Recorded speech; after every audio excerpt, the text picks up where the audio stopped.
Halo semuanya, nama saya Esther Iris Meridoli Purba. Saya dari kelas 5 BKP dengan NIM 1866129.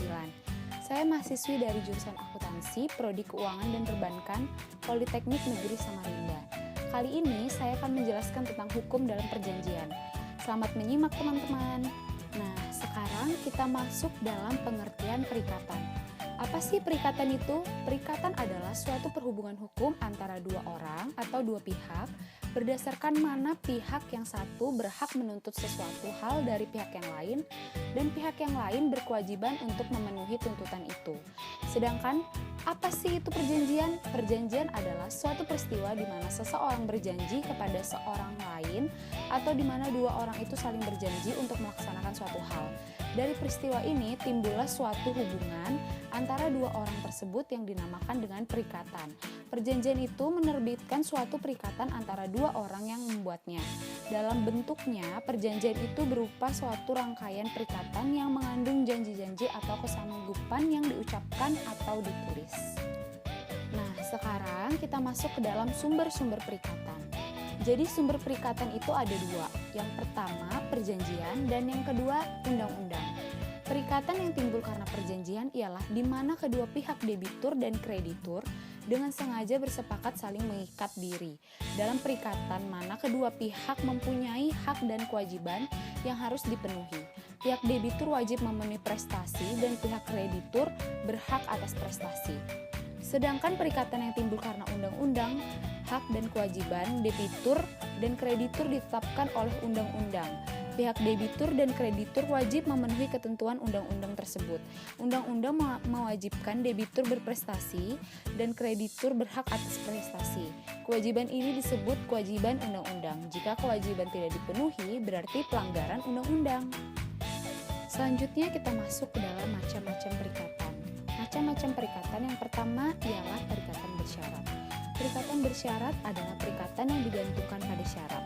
Syarat itu adalah suatu peristiwa yang masih akan terjadi dan belum pasti terjadi, baik dengan menangguhkan pelaksanaan perikatan hingga terjadi peristiwa, maupun dengan membatalkan perikatan karena terjadi atau tidak terjadinya peristiwa tersebut. Nah, perikatan bersyarat ini dibagi lagi menjadi dua.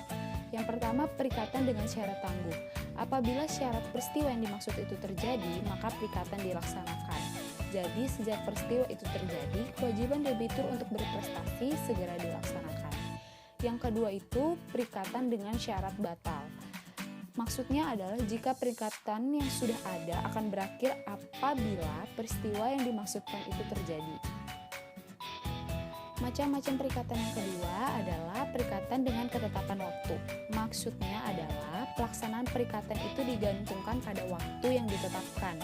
Waktu yang ditetapkan itu adalah peristiwa yang masih akan terjadi dan terjadinya itu sudah pasti atau dapat berupa tanggal yang sudah ditetapkan. Contohnya, misalnya A berjanji kepada anak perempuannya yang telah kawin untuk memberikan rumahnya apabila bayi yang sedang dikandungnya itu telah lahir. Yang ketiga, perikatan manasuka atau perikatan boleh pilih. Dikatakan perikatan manasuka karena debitur boleh memenuhi prestasi dengan memilih salah satu dari dua benda yang dijadikan objek perikatan. Tetapi debitur tidak dapat memaksakan kreditur untuk menerima sebagian benda yang satu dan sebagian benda yang lainnya. Jika debitur telah memenuhi salah satu dari dua benda yang disebutkan dalam perikatan, ia dibebaskan dan perikatan berakhir. Yang keempat, perikatan tanggung-menanggung. Dalam perikatan tanggung-menanggung, seorang debitur berhadapan dengan beberapa orang kreditur atau seorang kreditur berhadapan dengan beberapa orang debitur. Apabila kreditur terdiri dari beberapa orang, ini disebut tanggung-menanggung aktif. Dalam hal ini, setiap debitur berhak atas pemenuhan prestasi seluruh hutang dan jika prestasi tersebut sudah dipenuhi, debitur dibebaskan dari hutangnya dan perikatan dihapuskan.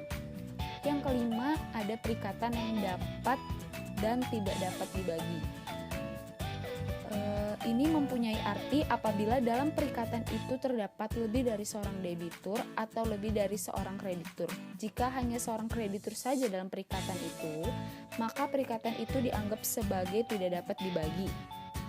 Meskipun prestasinya dapat dibagi, tak seorang debitur pun dapat memaksa kreditur menerima pembayaran hutangnya sebagian demi sebagian, meskipun hutang itu dapat dibagi-bagi. Yang keenam, perikatan dengan ancaman hukum. Maksudnya adalah perikatan ini memuat suatu ancaman hukum terhadap debitur apabila ia lalai memenuhi prestasinya. Ancaman hukuman itu ialah melakukan sesuatu apabila perikatan tidak dipenuhi, sedangkan penetapan hukuman itu adalah sebagai ganti kerugian karena tidak dipenuhi prestasi. Biasanya ganti kerugian itu selalu berupa uang. Selanjutnya masuk ke dalam macam-macam perjanjian.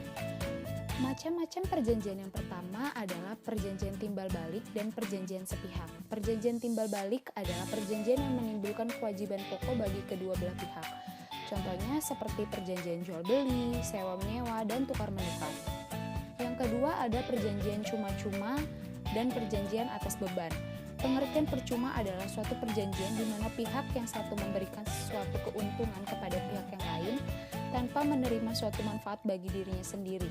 Dengan demikian, pada perjanjian ini hanya memberikan keuntungan pada satu pihak saja. Contohnya, perjanjian pinjam pakai atau perjanjian hibah.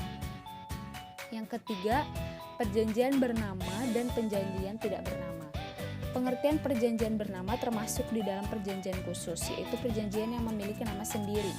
Maksudnya bahwa perjanjian-perjanjian tersebut diatur ketentuannya dan diberi nama oleh pembentuk undang-undang berdasarkan tipe yang paling banyak terjadi sehari-hari. Contohnya, jual beli, sewa menyewa, dan lain-lain. Pengertian perjanjian tidak bernama adalah perjanjian yang tidak memiliki nama tertentu dan jumlahnya tidak terbatas dan nama disesuaikan dengan kebutuhan pihak-pihak yang mengadakannya. Contohnya itu perjanjian kerjasama, perjanjian pemasaran, perjanjian pengelolaan dana, dan lainnya. Terus yang keempat ada perjanjian publik. Perjanjian publik adalah perjanjian yang sebagian atau seluruhnya dikuasai oleh hukum publik, karena salah satu pihak yang bertindak ialah pemerintah dan pihak lainnya swasta. Di antara keduanya terdapat hubungan atasan dan bawahan, jadi tidak berada di dalam kedudukan yang sama. Contohnya itu perjanjian ikatan dinas. Yang kelima ada perjanjian campuran. Pengertian perjanjian campuran adalah perjanjian yang mengandung berbagai unsur perjanjian. Contohnya, pemilik hotel yang menyewakan kamar atau sewa menyewa, tapi juga menyajikan makanan atau jual beli dan juga memberikan pelayanan. Yang keenam ada perjanjian real.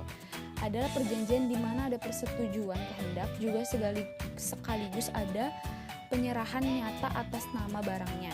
Contohnya, jual beli barang bergerak, perjanjian penitipan, pinjam pakai, dan lain-lain. Nah, kita sekarang masuk dalam unsur-unsur perjanjian. Unsur-unsur perjanjian itu ada 3. Yang pertama itu unsur esensilia. Unsur esensilia adalah sesuatu yang harus ada yang merupakan hal pokok sebagai syarat yang tidak boleh diabaikan dan harus dicantumkan dalam suatu perjanjian. Bahwa dalam suatu perjanjian haruslah mengandung suatu ketentuan tentang prestasi-prestasi. Jadi esensi atau isi yang terkandung dari perjanjian tersebut yang mendefinisikan apa bentuk hakikat perjanjian tersebut. Misalnya esensi yang terdapat dalam definisi perjanjian jual beli dengan perjanjian tukar menukar. Maka dari definisi yang dimuat dalam perjanjian tersebutlah yang membedakan antara jual beli dan tukar menukar. Yang kedua, unsur naturalia. Merupakan unsur yang wajib dimiliki oleh suatu perjanjian yang menyangkut suatu keadaan yang pasti ada setelah diketahui unsur esensilianya. Jadi, terlebih dahulu harus dirumuskan unsur esensilianya, baru kemudian dapat dirumuskan unsur naturalianya. Misalnya jual beli, unsur naturalianya adalah bahwa si penjual harus bertanggung jawab kepada kerusakan-kerusakan atau cacat-cacat yang dimiliki oleh barang yang dijualnya. Misalnya membeli sebuah televisi baru, jadi unsur esensialnya adalah unsur yang selayaknya atau sepatutnya sudah diketahui oleh masyarakat dan dianggap suatu hal yang lazim atau lumrah. Yang ketiga itu accidentalia. Itu adalah bagian-bagian dari perjanjian yang ditambahkan oleh para pihak karena tidak ada pengaturannya dalam undang-undang. Selanjutnya adalah syarat dihapusnya perjanjian. Syarat dihapusnya perjanjian itu ada 5. Pertama, ditentukan dalam perjanjian oleh kedua belah pihak. Yang kedua itu ditentukan oleh undang-undang. Yang ketiga, adanya pernyataan menghentikan perjanjian. Yang keempat, tujuan perjanjian telah tercapai. Dan yang kelima, ditentukan oleh putusan hakim. Nah, teman-teman, sekian penjelasan dari saya. Bila banyak kesalahan dalam penjelasan saya, baik dalam isi materi atau cara penyampaian saya yang salah, saya memohon maaf. Kiranya teman-teman dapat mengerti apa yang saya jelaskan. Dan semoga video ini juga bisa menjadi sumber bahan belajar bagi teman-teman semua. Sekian dan terima kasih.